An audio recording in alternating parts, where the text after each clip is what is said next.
പശ്ചിമേഷ്യൻ സംഘർഷത്തിന് അയവില്ല. ഹോർമൂസിൽ American പടക്കപ്പൽ ആക്രമിച്ചെന്ന് Iran. Oman ഉൾക്കടലിലൂടെ ഇറാന്റെ തീരത്തേക്ക് എത്താൻ ശ്രമിച്ച കപ്പലാണ് ആക്രമിച്ചതെന്ന് IRGC.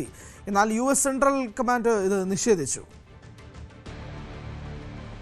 അജയ് ചേരുന്നുണ്ട് വിശദാംശങ്ങളുമായി. അജയ്, IRGC ഒന്ന് പറയുന്നു, അമേരിക്ക അത് എതിർക്കുന്നു. ഇത് നമ്മൾ കാണാൻ തുടങ്ങിയിട്ട് കുറച്ചധികം നാളുകളായി. യുദ്ധം തുടങ്ങിയിട്ട് ഫെബ്രുവരി 28-ന് തുടങ്ങിയതാണ്. ഈ അവകാശവാദങ്ങൾ ഉന്നയിക്കുന്നതും അതില്ല എന്ന് പറയുന്നതും സംഭവിക്കുന്നു. അതിൻ്റെ ഏറ്റവും ഒടുവിലത്തെ വിശദാംശങ്ങളാണ്. ഹരി, പശ്ചിമേഷ്യയിലെ സംഘർഷങ്ങൾക്ക് യാതൊരുവിധ അയവുമില്ല എന്ന് തെളിയിക്കുന്നതാണ് ഇന്നിപ്പോൾ ഏറ്റവും പുതുതായിട്ട് പുറത്തു വരുന്ന വിവരങ്ങൾ. പശ്ചിമേഷ്യയിൽ ഹോർമുസ് കടലിടുക്കിലൂടെ സഞ്ചരിച്ചു കൊണ്ടിരുന്ന ഒരു കപ്പലിന് നേരെ ആക്രമണം നടത്തി എന്നാണ് നിലവിൽ ഇറാൻ അവകാശപ്പെടുന്നത്.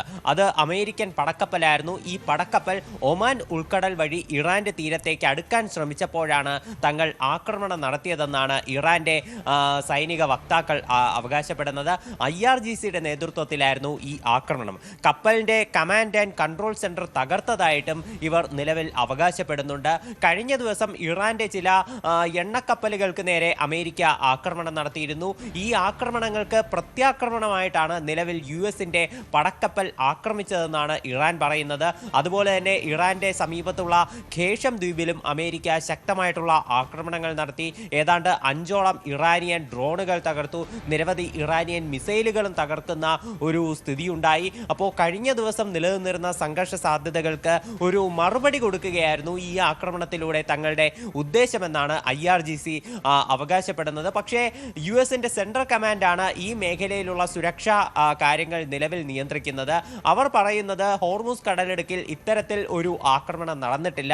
ഇറാൻ വ്യാജ പ്രചരണങ്ങൾ നടത്തി അവർക്ക് മേഖലയിൽ ഒരു സുപ്രീമസി ഉണ്ടെന്ന് കാണിക്കാൻ ശ്രമിക്കുന്നു എന്നാണ് ഇപ്പോൾ നിലവിൽ US-ന്റെ ഭാഗത്തു നിന്നുള്ള ഒരു അവകാശവാദം. എന്തായാലും ഹോർമുസ് കടലിടുക്കിനെ ചൊല്ലിയുള്ള പരസ്പര വടംവലികൾ ഇപ്പോഴും ശക്തമായി തന്നെ തുടരുന്നു എന്നതിൻ്റെ ഏറ്റവും പുതിയ തെളിവാണിത്. മാത്രമല്ല, മറ്റ് വാണിജ്യ കപ്പലുകൾക്കാണെങ്കിലും മേഖലയിലൂടെയുള്ള യാത്ര അത്രത്തോളം സുഗമമായിട്ടില്ല. ആ ഒരു സുരക്ഷാ ഭീഷണിയും ഇപ്പോഴും നിലനിൽക്കുന്നുണ്ട്. അതോടൊപ്പം തന്നെ കുവൈത്ത് വിമാനത്താവളത്തിന്റെ ആക്രമണത്തിന്റെ കൂടുതൽ ദൃശ്യങ്ങൾ പുറത്തു വന്നിട്ടുണ്ട്. സംഭവത്തിൽ 60 പേർക്ക് പരിക്കേറ്റതായി കുവൈത്ത്. അതേസമയം ആക്രമണത്തിൽ തങ്ങൾക്ക് യാതൊരു പങ്കുമില്ലെന്ന് ഇറാനും വ്യക്തമാക്കി.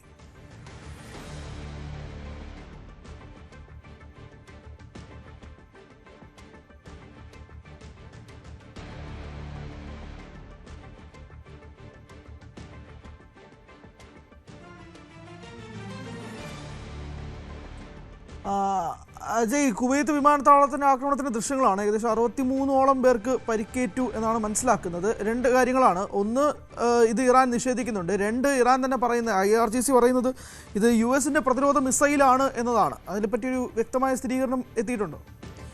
ഇപ്പോൾ നിലവിൽ നമുക്ക് സ്ഥിരീകരിക്കാവുന്ന വിവരങ്ങളെന്ന് പറഞ്ഞാൽ ഇറാന്റെ ആക്രമണം എന്നുള്ള രീതിയിൽ തന്നെയാണ്. കുവൈറ്റിന്റെ ആഭ്യന്തര മന്ത്രാലയം ഇക്കാര്യം സ്ഥിരീകരിച്ചിട്ടുള്ളതാണ്. അവരാണെങ്കിലും ഈ ഒരു കാര്യത്തെ ശക്തമായ ഭാഷയിൽ തന്നെ അപലപിച്ചുകൊണ്ട് രംഗത്ത് വന്നിട്ടുണ്ട്. ഇപ്പോൾ കുവൈറ്റിന്റെ ആഭ്യന്തര മന്ത്രാലയം പറയുന്നത് ഏതാണ്ട് 60ഓളം പേർക്ക് ഈ ആക്രമണത്തിൽ പരിക്കേറ്റിട്ടുണ്ട് എന്നതാണ്. ഇപ്പോൾ ഇന്ത്യയും ഈ ആക്രമണത്തെ ശക്തമായി അപലപിച്ചുകൊണ്ട് രംഗത്ത് വന്നിട്ടുണ്ട്. ഒരു ഇന്ത്യക്കാരൻ ഈ ആക്രമണത്തിൽ കൊല്ലപ്പെട്ടു, 12 ഇന്ത്യക്കാർ പരിക്കേറ്റതായിട്ടാണ് വിവരം. ഇതിൽ മലയാളികളും ഉൾപ്പെട്ടിട്ടുണ്ട് എന്നുള്ള വിവരങ്ങളുണ്ട്. അതുകൊണ്ട് തന്നെ ഇന്ത്യയും ഈ ആക്രമണത്തെ ശക്തമായി അപലപിക്കുകയാണ്.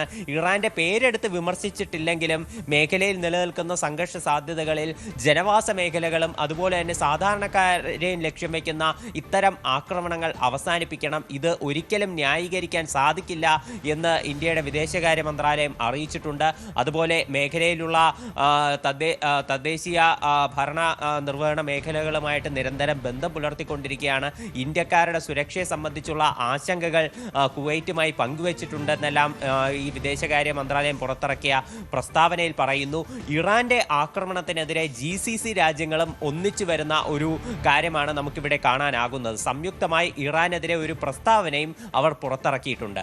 എന്നാൽ ഈ ആക്രമണത്തിൽ നിന്ന് തങ്ങളുടെ പങ്കിനെ ഒഴിവാക്കാനുള്ള ഒരു ശ്രമത്തിലാണ് ഇറാൻ. ഈ ആക്രമണത്തിൽ ഇറാന് യാതൊരുവിധ പങ്കുമില്ല എന്നാണ് എന്നാണ് IRGC അവകാശപ്പെടുന്നത്.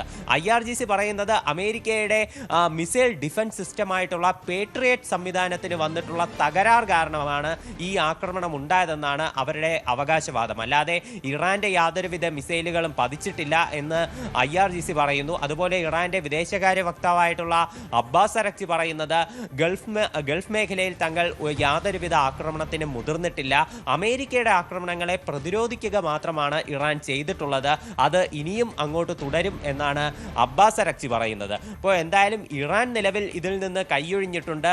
പക്ഷേ ഇപ്പോൾ പശ്ചിമേഷ്യയിൽ നിന്ന് സ്ഥിരീകരിക്കാവുന്ന മറ്റ് റിപ്പോർട്ടുകൾ കുവൈറ്റിന്റെ ആണെങ്കിലും ബഹ്റൈൻ്റെ ആണെങ്കിലും ആഭ്യന്തര മന്ത്രാലയവും അവരുടെ പ്രതിരോധ മന്ത്രാലയവും പുറത്തുവിട്ടിട്ടുള്ള റിപ്പോർട്ടുകൾ അനുസരിച്ച് ഒരു ഇറാനിയൻ മിസൈലിന്റെ ആക്രമണം തന്നെയായിരുന്നു ഇത്. ഈ കുവൈറ്റിന് നേരെ നടന്നിട്ടുള്ള മിസൈൽ ആക്രമണം മാത്രമല്ല, ബഹ്റൈനെതിരെ 3 മിസൈലുകൾ കഴിഞ്ഞ ദിവസം ഇറാൻ തൊടുത്തുവിട്ടിരുന്നു. എന്തായാലും ഇറാൻ ഈ ആക്രമണം നിഷേധിക്കുകയാണ്, തങ്ങളുടെ ഭാഗത്തുനിന്ന് ഉണ്ടായിട്ടുള്ളതല്ല എന്നാണ് IRGC പറയുന്നത്. എന്തായാലും US-ഉമായുള്ള സമാധാന ചർച്ചയിൽ യാതൊരു പുരോഗതിയും ഇല്ലെന്ന് ഇറാന്റെ വിദേശകാര്യമന്ത്രി അബ്ബാസ് അരക്ചി. എന്നാൽ ഈ വാരാന്ത്യത്തോടെ ഒരു കരാറുണ്ടാകും എന്നാണ് ട്രംപിന്റെ അവകാശവാദം. ചർച്ചയിൽ നല്ല പുരോഗതി ഉണ്ടെന്നും അദ്ദേഹം പറഞ്ഞു. Some people would say they were slightly provoked because we took a strong action for a different reason. So they were reciprocating it. Mr. President, can you explain why the negotiation itself has gone very well, actually. Very well. Mr. President, it could happen. I mean, if it happens, and it might not happen, who knows? But if it happens, it could happen like over the weekend. Ajay, Trump ഇത് തന്നെയാണ് പറയുന്നത്. ഇടയ്ക്ക് ചെറിയൊരു പ്രശ്നം ഉണ്ടായെങ്കിൽ പോലും ശുഭസൂചനയാണ്, ചർച്ചയ്ക്ക് ഉണ്ടാവും, ഈ വാരാന്ത്യത്തോടു കൂടി തന്നെ ഉണ്ടാവുമെന്നാണ് പറയുന്നത്. പക്ഷേ ഇറാൻ അങ്ങനെയൊന്നുമല്ല പറയുന്നത്, അങ്ങനെയൊന്നും സംഭവിച്ചിട്ടേ ഇല്ല എന്നാണ് പറയുന്നത്. ട്രംപിൻ്റെ വീണ്ടും ഒരു കള്ളമായിട്ട് തന്നെ ഇത് എടുക്കേണ്ടി വരുമോ? ട്രംപ് പറഞ്ഞ വാക്കുകളിൽ പല കാര്യങ്ങൾ വിലയിരുത്തേണ്ടതുണ്ട്. അതിൽ ഏറ്റവും പ്രധാനപ്പെട്ട കാര്യം ഈ കുവൈറ്റിന് നേരെ നടന്നിട്ടുള്ള ആക്രമണത്തെ പറ്റി മാധ്യമപ്രവർത്തകർ ചോദ്യം ചോദിച്ചിരുന്നു. എന്നാൽ അതിനെ ഒരു നിസ്സാരവൽക്കരിക്കുന്ന തരത്തിലുള്ള വാക്കുകളാണ് ട്രംപിൽ നിന്നുണ്ടായത്. ട്രംപ് പറഞ്ഞത് മേഖലയിൽ ഇറാന്റെ ഭാഗത്തു നിന്നുണ്ടായ ചെറിയ പ്രകോപനങ്ങൾക്ക് അമേരിക്ക തക്കതായിട്ടുള്ള തിരിച്ചടി നൽകിയിട്ടുണ്ട്, എന്നാൽ ഇത് വലിയ തരത്തിലുള്ള ഒരു ആക്രമണമായിരുന്നില്ല. അപ്പോൾ അതിൻ്റെ ചില റിയാക്ഷൻസ് മാത്രമാണ് ഈ ഉണ്ടായതെന്നാണ് ട്രംപ് പറഞ്ഞു വെക്കുന്നത്. അതായത് ഇറാന്റെ ഈ ആക്രമണത്തെ വെറും റിയാക്ഷൻ എന്ന് പറഞ്ഞുകൊണ്ട് അതിനെ ഒഴിവാക്കി വിടാനുള്ള ഒരു ശ്രമം ട്രംപിൽ നിന്ന് ഉണ്ടാകുന്നുണ്ട്. ഇതിനു മുൻപേ ഇറാൻ നടത്തിയിട്ടുള്ള ആക്രമണങ്ങളെ പർവ്വതീകരിച്ച് കാണിക്കാനും അതിലൂടെ ഇറാന്റെ അന്താരാഷ്ട്ര തലത്തിലുള്ള ഇമേജ് നശിപ്പിക്കാനും ട്രംപ് പല ആവർത്തി ശ്രമിച്ചിരുന്നു. അപ്പോൾ ട്രംപിന്റെ ഇപ്പോൾ കാണിക്കുന്ന ഈ മിതത്വം, അതിൽ നിന്ന് നമുക്ക് മനസ്സിലാക്കേണ്ടത് ഈ യുദ്ധത്തിൽ നിന്ന് എത്രയും വേഗം ഒഴിഞ്ഞു പോകാൻ തന്നെയാണ് അമേരിക്ക ആഗ്രഹിക്കുന്നത് എന്നുള്ളതാണ്. അതിന് ഇറാന്റെ സഹകരണം കൂടി തീർച്ചയായിട്ടും ആവശ്യമാണ്. അതിനാൽ തന്നെ ഇറാനെ കൂടുതൽ പ്രകോപിപ്പിക്കാതെ ഒരു കരാറിലേക്ക് എത്രയും വേഗം എത്തിച്ചേരാനുള്ള ഒരു ശ്രമത്തിലാണ് അമേരിക്ക എന്ന് നമുക്ക് ഇതിലൂടെ കാണാൻ സാധിക്കുന്നുണ്ട്. ട്രംപ് പറയുന്നത് ഈ വാരാന്ത്യത്തോടെ ചിലപ്പോൾ ഒരു സമാധാന കരാർ ഉണ്ടാകാൻ സാധ്യതയുണ്ടെന്നാണ്. ചർച്ചകൾ നല്ല രീതിയിൽ പുരോഗമിക്കുന്നു എന്നുമാണ് ട്രംപ് പറഞ്ഞു വയ്ക്കുന്നത്. പക്ഷേ ഇറാന്റെ വിദേശകാര്യമന്ത്രിയായിട്ടുള്ള അബ്ബാസ് അരക്ചി പറയുന്ന മറ്റൊന്നാണ്. അബ്ബാസ് അരക്ചി വ്യക്തമാക്കുന്നത് അമേരിക്കയുമായിട്ടുള്ള ചർച്ചകളിൽ യാതൊരു പുരോഗതിയുമില്ല, അവർക്ക് യുദ്ധത്താലും അതുപോലെ തന്നെ നിരവധി ഉപരോധത്താലും ഇറാനോട് ജയിക്കാൻ കഴിയാത്ത കാര്യങ്ങളൊന്നും തന്നെ മറ്റൊരു ചർച്ചയിലൂടെയും മറ്റൊരു സമ്മർദ്ദ നീക്കങ്ങളിലൂടെയും ജയിച്ചെടുക്കാൻ സാധിക്കില്ല എന്നും അബ്ബാസ് അരക്ചി പറഞ്ഞു വയ്ക്കുന്നുണ്ട്. അപ്പോൾ ഈ ചർച്ചകളിൽ നിന്ന് ഇറാൻ മുഖം തിരിഞ്ഞു നിൽക്കുന്ന ഒരു നിലപാട് സ്വീകരിക്കുമ്പോഴും അമേരിക്ക പരമാവധി ശ്രമിക്കുന്നത് ഇറാനെ എങ്ങനെയെങ്കിലും അനുനയിപ്പിച്ചുകൊണ്ട് ഒരു കരാറിലെത്തിച്ചേരാൻ മാത്രമാണ്.